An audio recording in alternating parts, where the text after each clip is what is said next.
비상대책위원회 개회를 선언합니다. 먼저 우리상 비상대책위원장의 시작 발언이 있겠습니다. 어떻게 뉴욕 타임스가 미 행정부의 대북 강경 정책을 강하게 비판하는 사설을 실었습니다. 한미 연합 군사 훈련을 임시로 중단하며 핵실험을 임시로 중단할 수 있다는 북측의 제안을 암묵적 협박이라고 일축함으로써 북핵 문제 해법의 여러 가능성을 스스로 차단해버렸다는 그런 내용입니다. 새해대로 남과 북이 남북 정상회담 가능성까지 밝힌 상황에서 북미 간의 긴장관계는 우리에게 결코 굿뉴스가 아닙니다. 최근 미국이 소니 해킹 사건을 계기로 대북 금융 제재를 강화할 방침을 밝힌 것도 마찬가지라고 생각합니다. 대북 정책에 있어서 한미 간의 엇박자를 우려하는 목소리마저 나오고 있습니다. 미 행정부에 대해 한 말씀 드립니다. 쿠바와도 국교 정상화를 추진하는데 북한이라고 안 된다는 법은 없습니다. 우리가 북의 핵 위협에 대해서는 결코 굴복해서는 안 됩니다. 강경만이 능사도 아닙니다. 만나서 대화로 문제를 풀어야 합니다. 협상 여지를 열어두는 보다 유연한 대북 정책을 기대합니다. 박근혜 대통령은 신년 기자회견에서 한결과 갈등의 분단 70년을 마감하자고 하셨습니다. 전적으로 공감합니다. 비록 분단 자체는 우리 민족의 힘으로 막지 못했지만 평화와 통일은 우리 민족의 힘으로 할 수 있고 반드시 해야 합니다. 지금과 같은 상황일수록 우리 정부의 역할이 중요합니다. 남북관계 개선에 보다 주도적으로 나서주기를 바랍니다. 연말 정산 시즌이 되면서 직장인들이 걱정이 큽니다. 13월의 보너스가 13월에 세금 폭탄이 되지 않을까 하는 걱정입니다. 연말 정산을 환급받으면 펑크난 생활비 메우려고 했는데 오히려 펑크만 더 커지게 생겼습니다. 들어올 곳은 없는데 나갈 곳은 많으니 정초부터 유리 공급 생활자들의 얼굴에 웃음이 사라졌습니다. 정부가 공급 생활자들의 지갑을 털어서 재벌 감세로 부족해진 세수를 메꾸겠다고 한 결과입니다. 박근혜 정부 들어서 가계의 소득은 갈수록 형편이 나빠지고 있습니다. 실질 임금 상승률이 0%대로 추락했습니다. 그런데도 정부가 내놓은 정책은 해고는 더 쉽게, 비정규직은 더 많게, 가계빚은 더 크게 하는 것들입니다. 최소한 최저임금이라도 현실화해야 하는데 정부는 이마저도 조용합니다. 며칠 전 미국 민주당과 영국 노동당의 정책연구소가 공동으로 포용적 번영에 관한 보고서를 발표하였습니다. 두 연구소 모두 미국, 영국의 집권당 소속이라는 점에서 더욱 주목되는 것입니다. 이 보고서는 현재의 국내외 경제 침체에서 벗어나기 위해서 5가지 핵심 정책을 제시하고 있습니다. 임금 상승과 완전 고양을 통한 경제 선순환, 균등한 교육 기회 부여, 모든 영역의 혁신과 자치단체의 자치권 강화, 경제 공익과 장기적 대응, 무역, 금융 안정성, 법인의 세금 회피 방지 등에 대한 국제적 협력의 강화, 영국과 미국의 경제 상황 인식이 우리와 다르지 않다고 생각합니다. 새정치민주연합의 경제 침체 극복 방향과 완전히 일치합니다. 대통령께서 말씀하시는 경제의 골든타임보다 더 중요한 것은 경제 기본 방향에 있습니다. 가계소득 중심 성장 전략으로 경제 구조를 전환하고 실질적 가계부채 대안 마련에 적극적으로 나설 것을 촉구하는 바입니다. 의정부 화재 당시 목숨을 걸고 주민 10명을 구한 이승선 씨에 대한 감동이 이어지고 있습니다.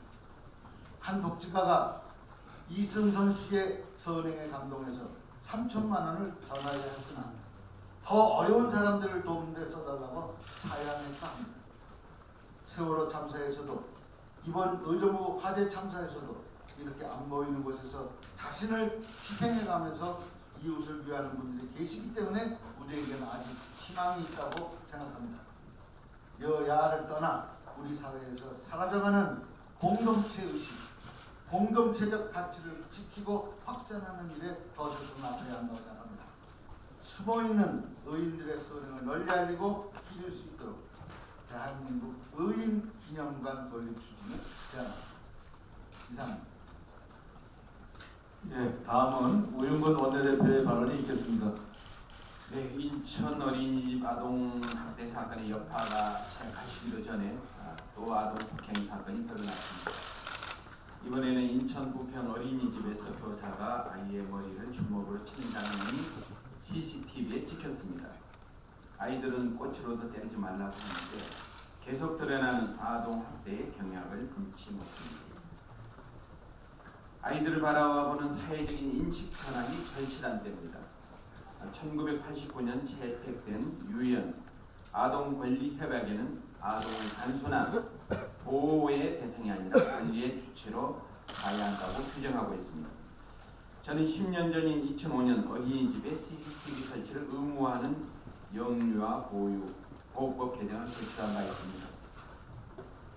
또한 아동학대 어린이집을 영구 퇴출하는 영유아 보육법 개정안을 우리 당에서 김영록 의원이 최근에 제출했습니다. 그러나 핵심은 아동폭력을 근본적으로 개선하기 위한 보육체계의 구조적인 개혁입니다. 땜질 처방이나 단기 처방은 대책이 될 수 없습니다. 우리 당은 아이들 보육 환경에 대한 획기적인 개선을 준비 중에 있습니다. 수준 높은 보육교사 양성 시스템을 만들고 월 120만 원에서 130만 원대에 머물고 있는 열악한 보육교사들에 대한 처우 개선, 또 보수교육과 관리 감독을 강화하는 방안들을 마련 중입니다. 오늘 우리 당 아동학대 근절과 안심보육 대책 TF 차원에서 비대위원장님을 비롯한 당 지도부가 어린이집 현장을 방문해서 현장의 얘기를 듣고 아동 학대와 폭력을 실질적으로 근절할 수 있는 대책을 빠른 시일 안에 세우도록 하겠습니다. 그러나 일부 극소수 보육교사의 아동 학대 문제로 인해서 열심히 아이들을 돌보는 대다수 보육교사분들에게 피해가 가지 않기를 바랍니다. 2013년 세법 개정으로 소득공제가 세액공제로 바뀌었습니다. 조세 형평성을 위해서 세액공제로 전환한다고 하면서 거의 모든 근로소득자들의 세금 부담이 크게 늘었습니다. 당시 우리 당 조세 소위 의원들이 저지하려고 했으나 정부 여당이 밀어붙이는 것을 막아내는 데는 실패했습니다. 저희들에게도 책임이 있음을 인정합니다. 지난해 소득부터 적용되어서 올해 연말정산을 하면서 급여 생활자의 불만이 폭발하고 있습니다. 정부는 총 급여가 5,500만 원 이하 직장인은 추가적인 세부담이 없고 5,500만 원에서 6천만 원 구간은 평균 2만 원, 6천만 원에서 7천만 원 구간은 평균 3만 원의 추가적인 세부담이 있을 것이라고 말해왔습니다. 그러나 이건 사실이 아니었습니다. 한국납세자연맹 발표에 의하면 연봉 2,360만 원에서 3,800만 원 사이에 미혼 직장인은 작년보다 최고 17만 원 정도, 연봉 5천만 원에서 직장인의 6세 이하 자녀가 2명이면 15만 6천 원, 3명이면 36만 4천 원이 증가한다고 합니다. 우리 당은 다음 달 BJ 간사인 윤호중 의원 주관으로 이와 관련한 공청회를 개최할 예정입니다. 세액공제 제도는 그대로 유지하되 세액공제율을 현행 15%에서 5% 정도 상향시키는 방향을 방안을 검토 중에 있습니다. 국회 예산정책처에서 세수 추계가 나오는 대로 소득세법 일부 개정안을 발의할 예정입니다. 서울중앙지방법원은 지난 2013년 현대자동차 노조원 23명이 상여금을 비롯해서 귀양 교통비, 휴가비, 선물비, 유류비, 단체 상해 보험 등을 통상임금에 포함해달라고 제기한 소송에 대한 선고를 내렸습니다. 현대자동차 조합원들이 제기한 통상소송 임금 소송에 대한 1심 법원인 서울중앙지법은 지난 2013년 통상임금에 관한 대법원 전원합의체 판결에 따른 판시를 했습니다. 그러나 여전히 통상임금 산입 범위를 둘러싼 혼란과 반복이 향후에도 지속될 것으로 예상됩니다. 상여금 시행세칙상 일정 근무일수 충족 요건에 적용을 받았던 현대자동차의 상여금은 고정성이 결여되어 통상임금이 아니라고 한 반면에 적용을 받지 않았던 구 현대자동차 서비스 경우는 통상임금으로 인정했기 때문입니다. 우리 당은 통상임금 문제와 관련해서 한국 사회의 본질적인 저임금 장시간 근로를 해소하는 방향에서 현재 법원 및 근로기준법 시행령에 규정된 어렵고 난해한 통상임금의 정의 규정을 임금 지급 및 수령의 주체인 노사가 쉽게 이해하고 계산할 수 있도록 입법적 개선안을 적극 검토하도록 하겠습니다. 마지막으로 이 세월호 조사 이유 관련해서 새누리당에서 세금 도둑이라는 표현을 썼습니다. 그것은 이 조사위원회와 의원들을 도둑으로 칭하는 비상식적이고도 인격 모욕적인 발언입니다. 새누리당이 세월호 특별조사위원회 구성의 첫걸음부터 흠집내게 혈안인 이유를 알 수가 없습니다. 진짜 세금 도둑은 사자방 국민연세 100조 원을 낭비한 이명박 정부에 있습니다. 오늘 한 언론사가 시작한 자원일고 대부 시리즈에도 큰 관심을 국민들이 갖기 시작했습니다. 새누리당은 서민 증세는 찬성하면서 재벌과 대기업의 법인세 인상을 온몸으로 반대하고 있습니다. 100조 원대에 이르는 사자방 비리를 파헤치려는 국민의 요구는 애써 외면하면서 세월호 진상조사의 100조 원에 비하면 0.02%에 불과한 진실을 향한 노력에는 애써 외면을 하고 있습니다. 국민들이 용납하지 않을 것입니다. 이상입니다. 예, 다음은 국회의장 이석현 의원의 발언이 있겠습니다.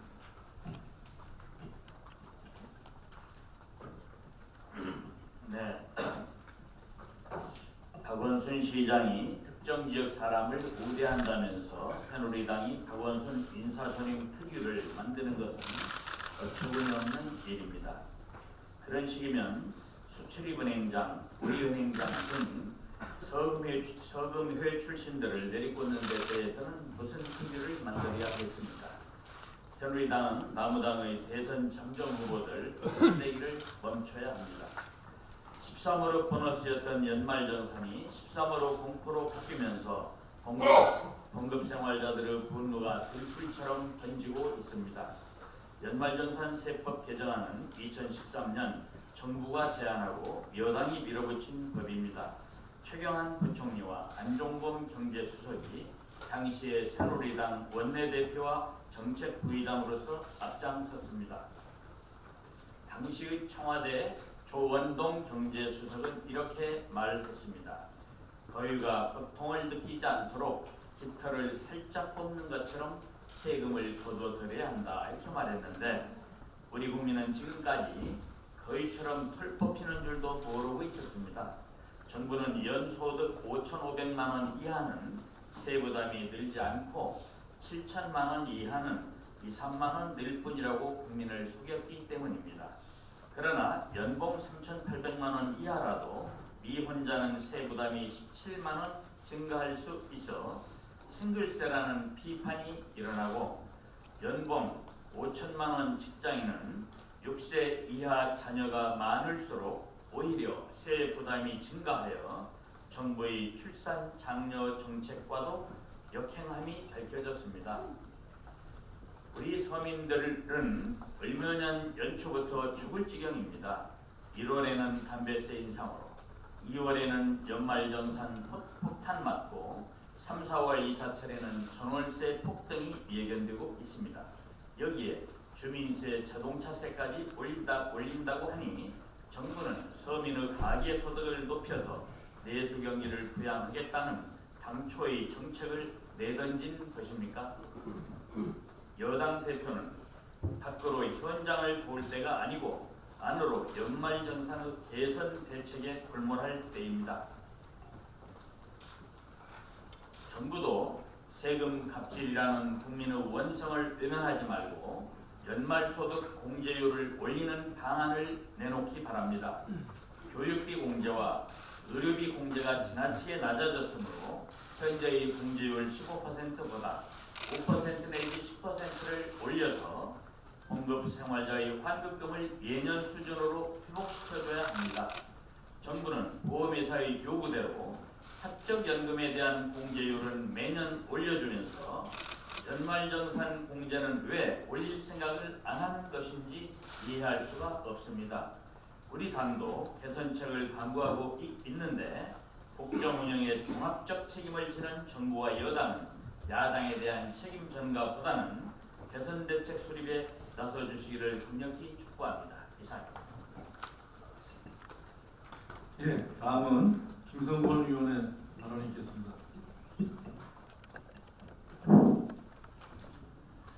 네, 제왕적 대통령제 폐해를 개헌으로 바로잡을 것을 다시 한번 주장합니다. 비선 실세 인사 개입과 국정농단의 국민적 의혹이 하늘을 찌르는데도 청와대는 사실이 아니라고 많이 지켰고 실체 규명을 거부했습니다. 국민적 의혹에 대해 박근혜 대통령은 오해다, 억지다라며 선긋고 인적적인 눈을 감았습니다. 비정상적인 국정운영은 박근혜 대통령이 제왕적이게 한 잘못된 제도뿐만 아니라 그릇된 의식에서 기인합니다. 잘못된 제도는 개헌으로 바로잡고 의식은 근본적으로 치료해야 됩니다. 일련의 비선 실세 인사기 국정농단 가이드라인으로 제왕적 대통령 폐해는 심각하고 의료는 아직도 풀리지 않고 있습니다. 그런데도 대통령은 개헌에 대해서 또다시 선을 넘는 발언을 했습니다. 개헌을 논의하면 경제 문제가 뒷전으로 물러날 것이다. 지금 개헌 논의는 안 된다며 국회와 국민에게 금지령을 내렸고 공세 조치를 통보했습니다. 그러나 이미 230여 명의 국회의원들이 개헌에 공감하고 절반 이상의 국민들이 지지하고 있습니다. 새누리당의 이재 의원은 개헌에 대해 정부는 정부대로 일을 하고 국회는 국회대로 일을 하면 된다는 매우 상식적인 발언을 했습니다. 새누리당은 당리 당략을 떠나 개헌 논의에 대해 동참해 줄 것을 다시 한번 촉구하며 청와대에 대해 더 이상 침묵하지 말고 책임 있는 자세로 개헌 논의에 나서줄 것을 부탁드립니다. 다음은 인재근 의원의 발언이 있겠습니다. 2009년 촛불재판 파동을 일으켜 대법원에 망신살을 잡혔던 신영철 대법관이 지난 17일 퇴임했습니다. 그런데 후임 대법관 예선에서 대법원 구성의 다양성 문제가 논란이라고 합니다. 최근 대법관 추진위원회가 추천한 후보자 3명 모두 한결같이 보수 성향의 서울대 판검사 출신 50대 남성이었기 때문입니다. 한 현직 판사는 대법관의 다양성 확보를 위해 법원 내외부의 의견 수렴 절차를 다시 거쳐달라고 요구했다고 합니다. 세 법관 후보들이 전력이 모두 문제시되고 있다는 점에서 후보 검증 절차에 대한 보완은 꼭 필요한 것으로 보입니다. 대법관 구성의 다양성은 대한민국의 다양성입니다. 그래서 미국의 연방 대법원이 정치적 성향은 물론 출신과 성별에 있어서 다양성을 전통적으로 고수하는 것입니다. 대법관 후보를 다시 추천하라는 요구가 거세지만 쉬운 일은 아닙니다. 그러나 쉬운 일로 새로운 역사가 만들어지지 않습니다. 대한민국의 대법원에도 다양성이라는 가치가 필요한 시대입니다. 새로운 시대와 걸맞는 대법관의 결단과 대변신을 축소합니다. 다음은 원혜영 위원의 발언이 있겠습니다. 13월의 월급이라는 연말 정산이 대다수 유지가 직장인들 사이에서 공포로 둔갑해 버렸습니다. 서민들의 작은 위안이었던 연말 정산마저 서민 증세의 대상으로 전락된 것입니다. 2005년 참여정부의 담배값 500원 인상안에 대해서 소주와 담배는 서민이 애용하는 것 아닌가, 국민이 절망하고 있다, 이렇게 박근혜 대통령이 반대한 바 있습니다. 연초 담배값 인상으로 정부가 거둬들이게 된 세금은 9조 5천억 원입니다. 종합부동산세 1조 3천억에 비해 7배가량 많습니다. 현 정부의 서민 증세 규모가 어떠한지를 극명하게 보여주고 있습니다.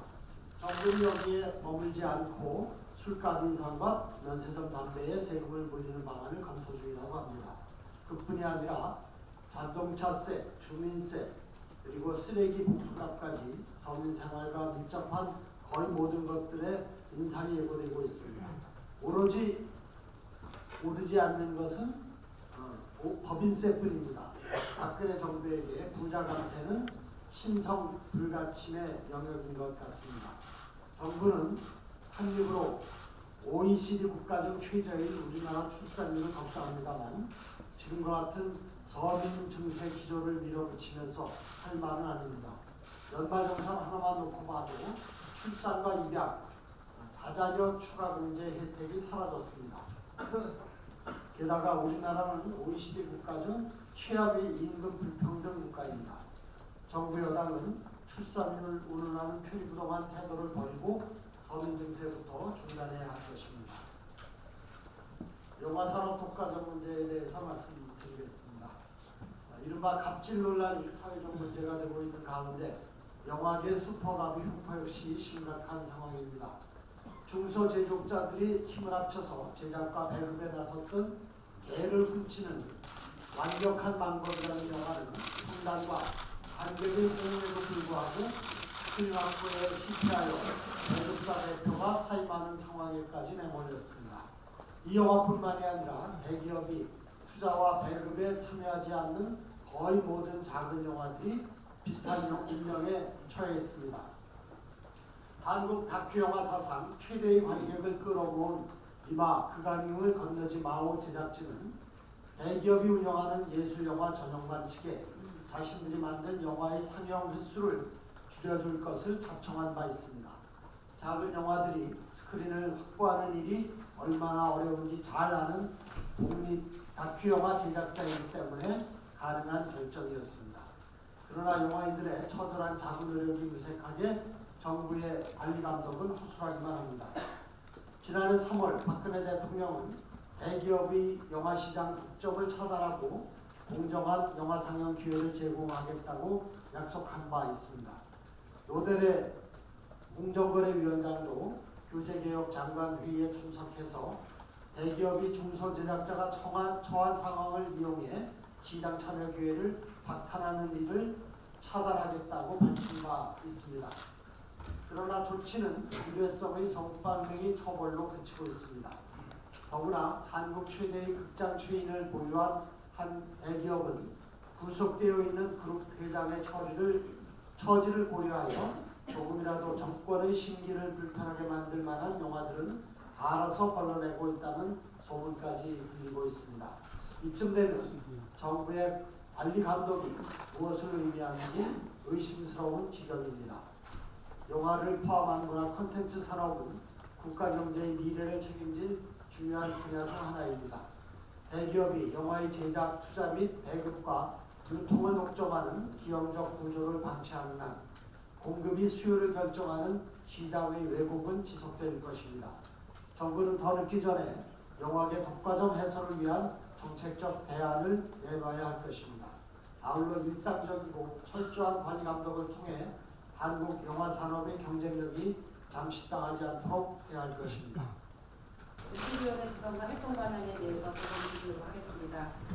구치위원회는 보건복지위원회 김성주 김종희 위원님, 교육문화위원회 박홍근 문화주원님, 여성가족위원회 박희정 의원님, 환경노동위원회 장하나 의원님, 안전행정위원회 진섭 위원님 등 교육부서의 아동학대 발생 건수는 2013년 232건에서 2014년 262건으로 증가한 것으로 잠정치기가 되었습니다. 대책위원회는 아동학대 근절과 안심교육을 위해 오늘부터 본격적인 활동을 시작합니다. 오늘 10시 30분에 영등포구 신림동에 위치한 하나TV TV 연구소에 방문하여 공공자의 아동학대 예방 활동을 점검할 예정입니다. 내일 오후 2시에는 전체 강단을 개최해서 어린이집 아동학대 관련 교육교사와 학부모, 전문가 의견을 청취할 예정입니다. 지난 16일 정부 여당은 아동학대 근절을 위해 CCTV 설치 의무화 등 아동학대 예방보다는 처벌과 규제를 강화하는 계획의 대책을 내놓았습니다. 하지만 현재 교육 시스템 하에서는 어린이집 아동학대는 처벌과 규제만으로는 해결이 되지 않습니다. 또 경찰이 아동학대 전단속을 꾸려서 한 달 동안 어린이집과 유치원을 전수조사한다고 하는데 경찰 인력이 부족할 뿐만 아니라 범죄와 연관되지 않았음에도 CCTV를 열람하는 것에 대한 실효성 논란이 일고 있습니다. 그리고 금년도 정부 예산에 아동학대 방지를 위한 대국민 인식 변화를 위한 홍보 예산과 교육조사를 비롯한 아동학대 신고 의무자 등을 위한 예산이 전혀 반영되지 않아 정부가 예비예산과 홍보를 그 예산을 확보해야 하는데 이렇다 할 대책을 제시하지 않고 있습니다. 무엇보다 아동학대를 근본적으로 예방해야 하며 이를 위한 교육 시스템이 전면적 개편을 해야 합니다. 이에 대책위원회는 아동학대 방지 교육을 모든 교사가 받도록 하고 학부모와 아동을 대상으로 아동학대 예방 교육을 실시하여 아동학대를 예방하고 아동학대가 발생하였을 경우에 이를 조기에 발견해서 피해 아동을 보호하는 시스템을 구축하고자 합니다. 또한 현재 보육교사는 근로기준법에 의거하여 12시간 추가 근무가 가능하도록 되어 있는데 8시간 근무제를 도입하는 근무 환경 개선, 관리 감독이 제대로 되지 않고 있는 보육교사 양성 과정 개선, 국공립 어린이집 확충 등을 위해서 현장 방문 및 간담회 개최해서 실현 가능한 정책 대안을 도출할 예정입니다. 또한 어린이집 아동학대를 실질적으로 방지하기 위한 제도 개선 방안을 마련해서 현재 국회에서 계류 중인 아동학대 관련법이 오늘 2월 임시국회에서 조속히 심의되고 처리되는 것으로 최선을 다하겠습니다. 이상입니다. 예, 이상.